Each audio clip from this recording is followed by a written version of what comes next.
Now, dear students, here we have the perfectly inelastic collision in the one dimension, and it is a collision in which the two objects stick together after the collision and moves with the same velocity. So there is a possible loss of the kinetic energy occur.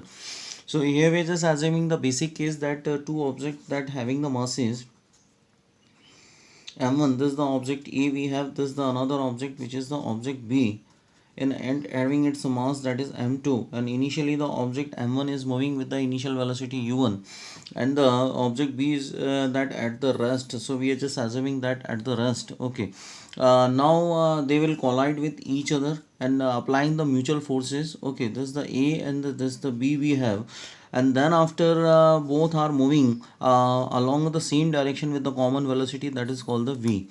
Here we are just m1 and m2, and the A and the B is there. Okay, so this is the part of the that mean consideration we have, and here we know the kinetic energy initial and this the kinetic energy final, and probably if the two objects will stick together, so the system having the less kinetic energy compared to the initial kinetic energy, so we can assume that kinetic energy initial is greater than kinetic energy final. So we are just getting the loss of the kinetic energy which we want to calculate here. Now loss of kinetic energy, what it will be, loss of kinetic energy we have, that is kinetic energy initial minus kinetic energy final. So this is the one of the basic equation we have. Now we are just using the conservation law of conservation of momentum by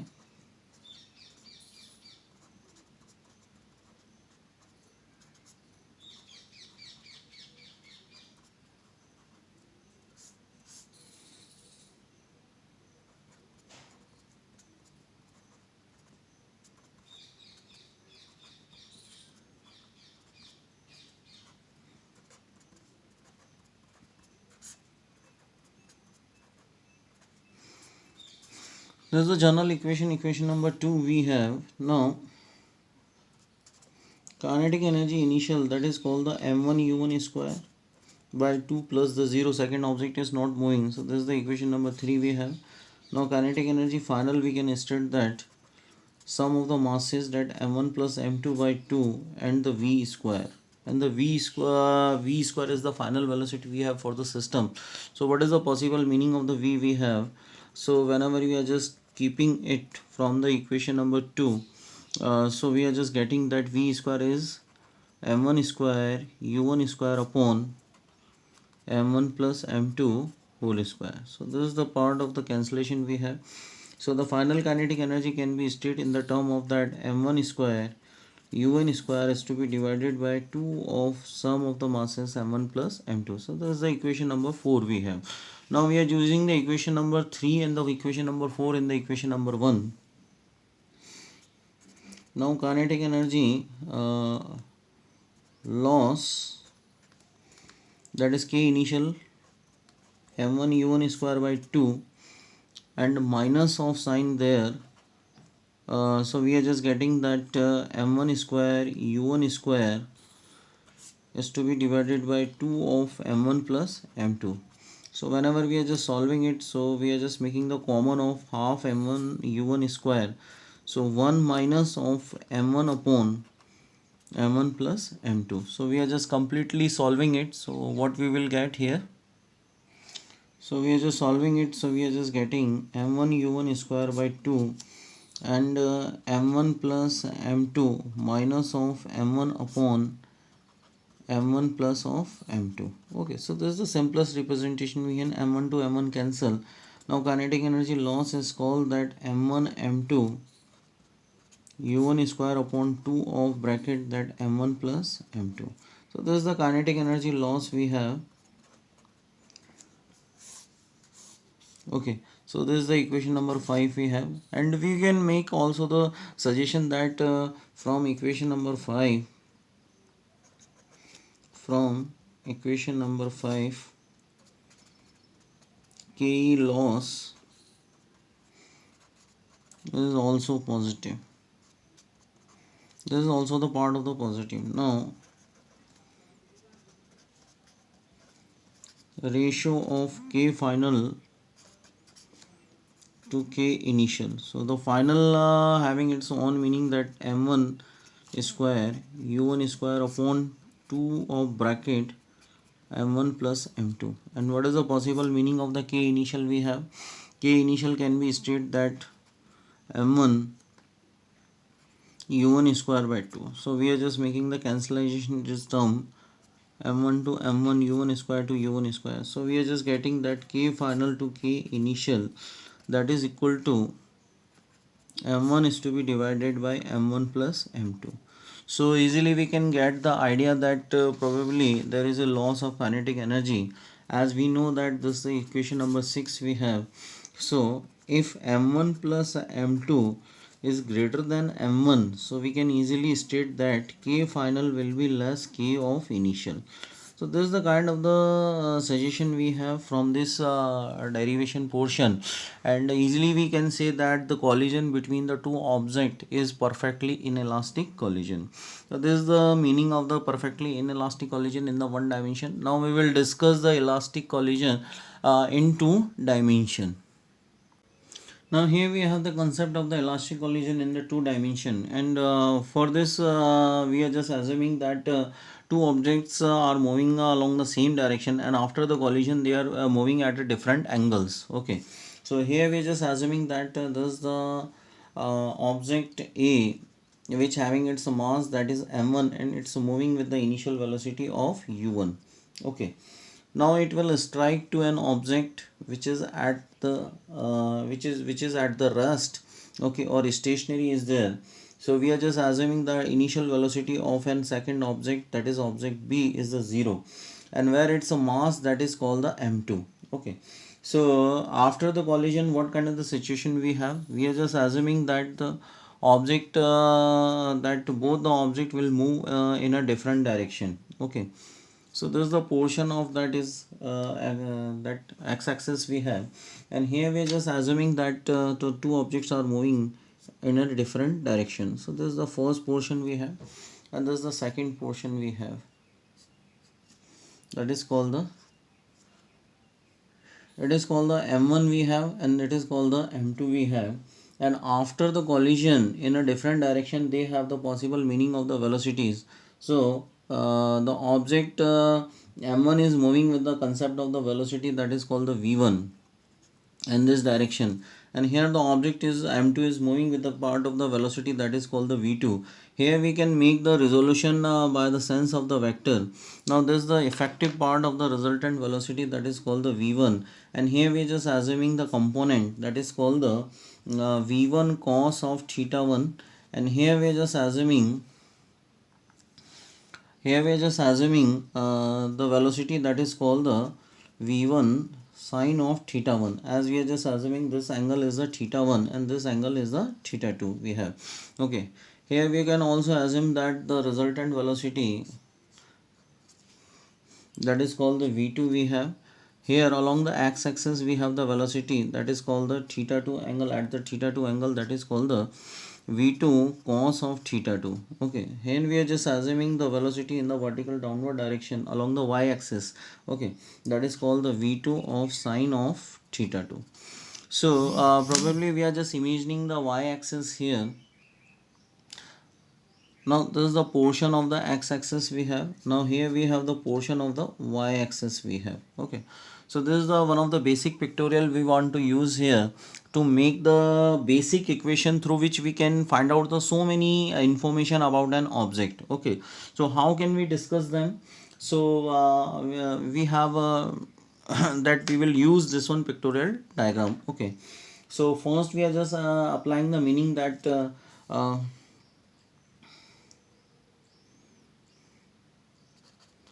momentum conservation.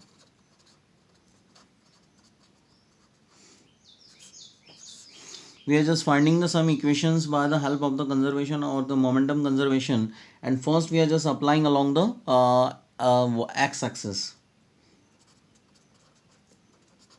So what kind of the equations we can get here along x-axis. How can we apply it? So momentum is a kind of the vector quantity, so it can be that represent by the help of the angles also. Okay, so here just I am writing that before the collision, the momentum of a system along the x-axis, that is called the m1 u1. There is no concern of the angle we have. Now after the collision we have the momentum, where the mass of the particle is the m1, and the along the direction of x it's having the component of velocity v1 cos theta, and the object which having the mass m2, it having the component that v2 cos theta 2. Okay, so we can easily write that m1 v1, here we are just using the theta 1 here. Now m1 v1 cos of theta 1, it's a part of the momentum along the x-axis after the collision, plus because both the momentum along the same direction, so we are using that m2 v2 cos of theta 2. So it's one of the basic equation we have used here. Okay, now along the y-axis, what kind of the situation we have along y axis. So y axis के along हम इसको कैसे predict कर सकते हैं? So we are just saying that there is a no portion of the momentum along the y axis. Okay, so easily we can write that 0 plus 0, because particle is moving only along the x-axis. Okay, and still the second particle is at the rest, so we are just writing the 0. Now plus y direction is a positive direction, and the minus y direction is a negative direction. So the momentum along the y-axis, that is m1 v1 with the concept of sine theta 1, and plus of minus that is called the m2 v2 and sine of theta 2.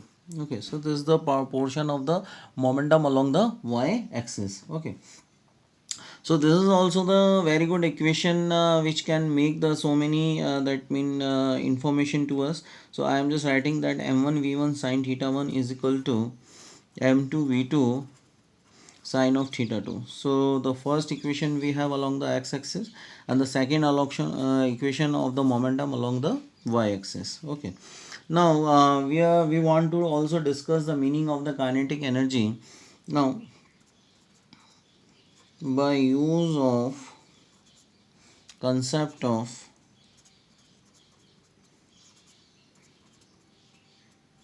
kinetic energy, and here we are just using the conservation. So before the collision, the object first is moving, and there is no possible assumptions of the theta in the kinetic energy. So directly we are just writing that m1 u1 square by 2 plus second object at the rest 0, and the after collision we have that m1 v1 square by 2 and the m2 v2 square by 2. So this is the second portion we have. This is the called the equation number 3. And these three equations are too much important, because we have the so many unknown quantities, so we can use invertly to find out the different type of the information, and by the use of this equation we want to prove that, discuss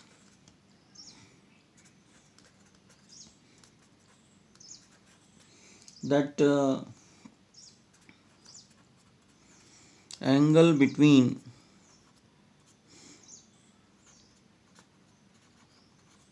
v1 and v2, angle between the v1 and v2 is 90 degree,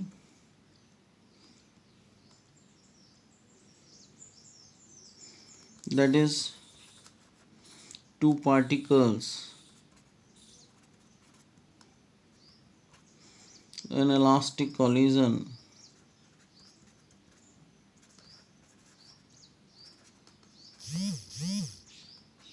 in two dimension moves a right angles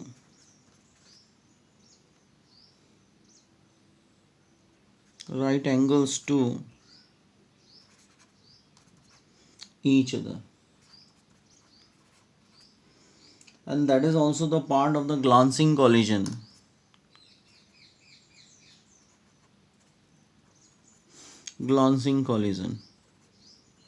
So it is an important part of the that we want to discuss here. How can we reveal it?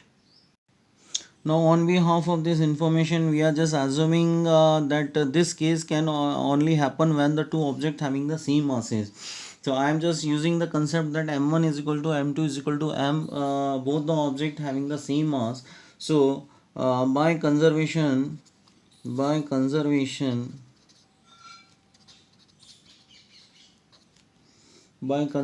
of kinetic energy, so we can easily write that we have the equation that m1 u1 square by 2, that is equal to m1 v1 square by 2 plus m2 v2 square by 2. So this is the general thought process we have.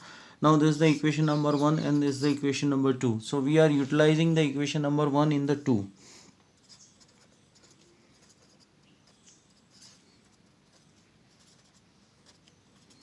So what we are just getting m u1 square by 2, that is equal to m v1 square by 2 plus m v2 square by 2. So this is the portion we have, as we are just making the cancellation of the terms in the right hand side and the left hand side. So what we are just getting, u1 square is equal to the v1 square plus of v2 square. So this is the one of the base equation we have discussed here. Now we are also applying the conservation of linear momentum here by use of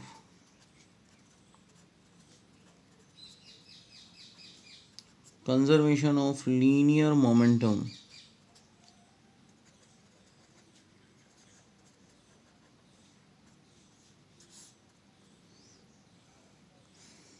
So what can we write, that m1 u1 is equal to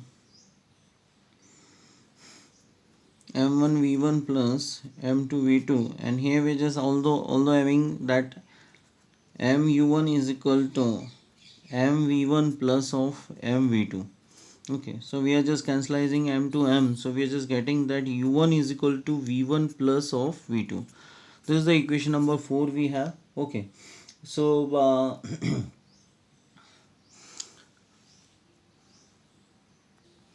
now we are just making the concept of the scalar product of the dot product of the two portion, that u1 dot u1 dot product of the two vectors we have. So we have that u1 dot u1, and it makes the concept that v1 plus v2 dot v1 plus v2. So I am just opening this one portion. So what actually I am getting, u1 dot u1, so cos theta is equal to 0, so we can easily write that u1 square, and I am just multiplying the whole the term, that v1 with the bracket of that v1 plus v2. So I am just getting that v1 square plus v1 dot v2. Okay, so this is the portion we have discussed here. Okay, now I am just multiplying the v2 dot v1, so I am just getting that v2 dot v1 vector and plus of that v2 square we have. Okay, so I am just summarizing term that scalar product is a commutative, so either I am writing the v1 dot v2 or v2 dot v1, so it make the same concern we have. So easily we can write that u1 square is equal to v1 square plus v2 square, and easily I can write that 2 v1 dot of v2. Okay, so this is the equation we have. Now we, at the place of the v1 square plus v2 square, what we can write, that the u1 square. Okay, so u1 square is equal to that u1 square plus 2 v1 dot v2. Okay, so this is the situation we have. As we are just solving it, so what we are just getting, 2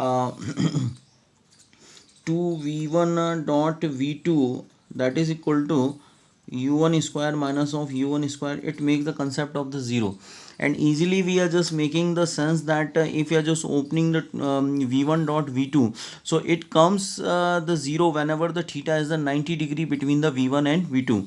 So we can say that v1 dot v2 can be equal to the 0 only. It is possible when the theta between 90 degree between two vectors, that means v1 is perpendicular to the v2. So this is the portion of the glancing collision, and this is the condition which we have satisfied here. Now I'll just take one of the NCERT example in front of you, so easily you will get the concept that how can we say it. Now, what is the kind of the concept we want to resolve here by the help of the numerical? Consider the collision between the two billiards ball, equal masses m1 and m2. Okay, so this is the condition we have got, and the first ball is called the cue. Now, this is the part of the term in the billiard, and the second ball is called the target. Now the billiard player want to sink the target ball in the corner pocket while it is at an angle of 37 degree, that is theta 2 is the 37 degree we have. Assume the collision is to be elastic and friction is negligible, calculate the theta 1. So here I have just made the basic pictorial. Now it is one of the table of the billiard we have, and the person or the player want to hit the cue, so he can drop the m2, that is called the target, inside the pocket. Okay, so whenever it is hitting, so we are just assuming the two balls having the same masses. So whenever the two balls having the same masses, so the theta 2 or the target that sinks in the pocket at the angle of 37 degree. So what is the possible value of the theta 1 we have? So we are just using the basic conceptual equation which we have discussed in the derivation. So we have the basic information, that is called the that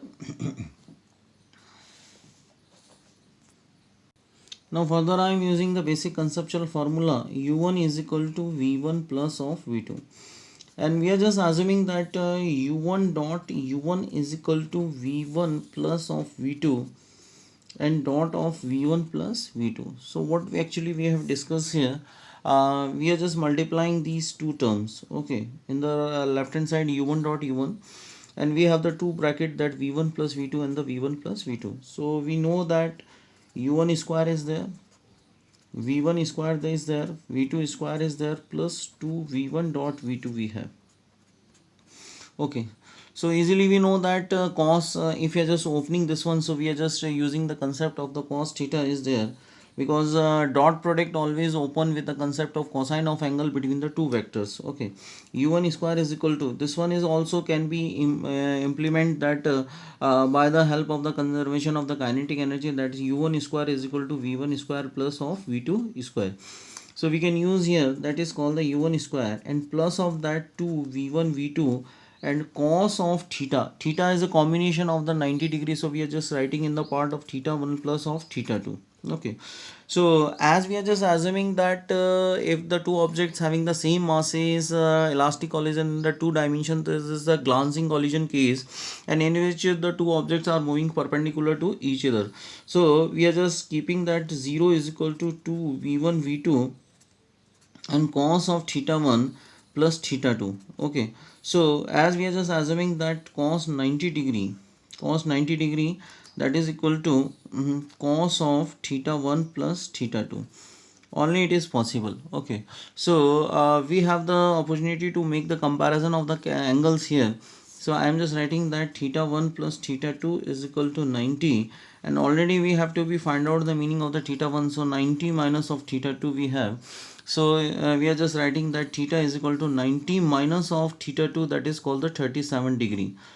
Okay, so theta 1, that is called the 53 degree. So this is the possible angle which is made by the first object, that is called the cue, with the x-axis, and it deflect at the angle of the 53 degree.